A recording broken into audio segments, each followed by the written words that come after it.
Here's the ingredients for this absolutely gorgeous and delicious birthday cake.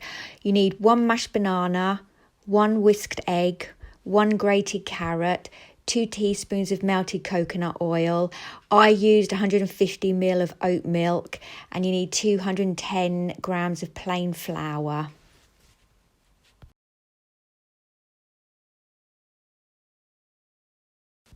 Whisk everything. I recommend Cookworks hand mixer from Argos. The tin is 12 centimetres diameter and costs £2.49 from the range. It is non-stick, but I greased it with some coconut oil. Bake for 45 minutes to 1 hour.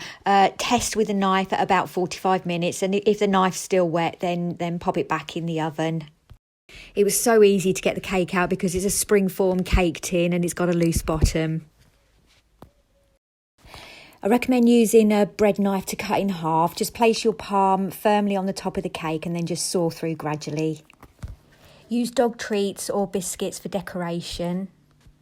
Use mashed potato between both cake layers. Add a little water to loosen the potato, then pop it into a piping bag. Pipe the potato on the top and then add decoration. Happy birthday to you. Happy birthday to you. Happy birthday, dear Teddy. Happy birthday to you. Speech! Speech! Come on, speech! Like all overseas rescue dogs, they aren't used to treats because they've never experienced that, and Teddy's learning and I think he's enjoying it.